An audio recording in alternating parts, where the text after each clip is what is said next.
This MMA 30 segment is brought to you by Cheaterville.com. Don't be the last to know. I would rather fight John Jones. I mean, you know, because we have our issues and stuff with the whole Rampage.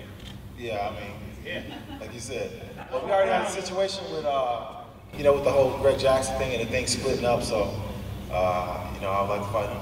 Now, is there any, if you do fight Rampage again though, do you have any trash talk left? Because you used a lot of it with you. I like the trash talk, so I'm sure I'll be able to think of something. When you fight Lyoto again and avenge your only loss, what would you do differently? And what did you learn from that loss? Well, I wouldn't sit around and watch, for one. So you won't do this thing again, right? For two, I won't be talking when I'm getting rained on with punches.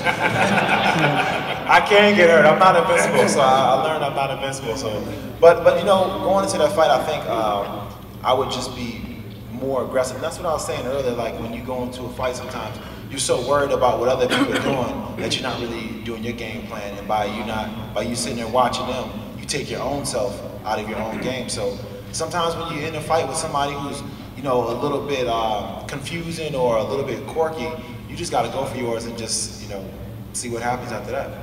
Which I think is exactly what Quentin Rampage Jackson's game plan will be tomorrow night. Got to go for yours. Because if he waits and watches John, if he waits might be watching you from here, right? Yeah, you're gonna know it when John starts feeling it. He's gonna come out and he's gonna be real stiff at first, and then when he starts feeling it, he's gonna start moving around his feet. And if he moves around his feet, it's over. Yep.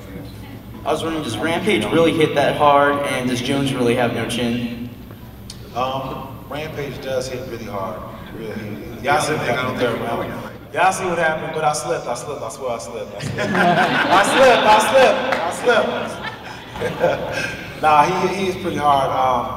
As far as Jones not having a chin, I can't say if he does have a chin or don't. I mean, I've never hit him in practice. I mean, I never seen him with Diego in practice. I never seen him get knocked out or get hit. So I mean, we'll see tomorrow if he has a chin or not. But I can't really say if he does not have a chin. You know. Being disrespected the way you are, they keep talking about him being the future. He's not even the best one in the division right now. He's the champion. In my opinion, you're the best one in the division. How does it feel to know that he's got to go through you before he can claim he's the best? Because you were the man. It feels good, you know. I mean, you know, I give John his credit.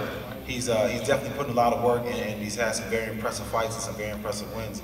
But he's still so young in the game, and they want to crown the future. And that could be like a double-edged sword, you know. They can crown him and say, wow, you're this and you're that. But the minute he messes up, they take it all away, and then he can just be, you know, like I said, Milli Vanilli, you know, one hit wonder. But you know, they didn't even sing. But for him to have to be the man to beat me, it just, you know, shows that people appreciate and understand the work that I put in and the people that I beat. So, I mean, and you're right about that. It can go either way anytime with all these different matchups.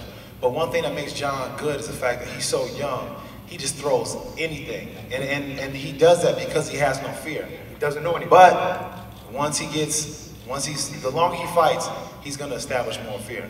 He's going to get like fights a little bit more conservative, and when you start fighting a little more conservative, start thinking of your moves, then that's when you're going to start seeing a slight hesitation, and then he's just going to be just like everybody else. But right now he's so young, he'll like do something that makes no sense. Like you wouldn't even do it because it makes no sense to do it. But he does it. He has the balls enough to do it, and he pulls it off because nobody expects him to do it. And we always talk about, Joe and I, how being unorthodox like that leaves you open to a lot of counters. It leaves does. You open. You get wild and go unorthodox, you're leaving something open on the way there. Oh, it does, man. It does. Like if you, like sometimes when John does stuff, I'm like, man, if he just, you know, because like before this whole beef thing happened, you know, I was a big John supporter, and I'll be, you know, in practice with him, and we'll work with each other and stuff like that. But if I seen he was open doing something, then I would tell him. But sometimes he does something, I'm just like, ooh, man.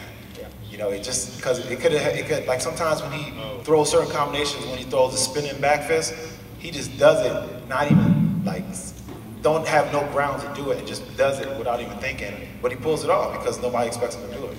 It's going to be fun. Tomorrow night's going to be fun. And Quentin's right. Nobody's really tested his chin yet. And we'll see if Rampage is that guy tomorrow night.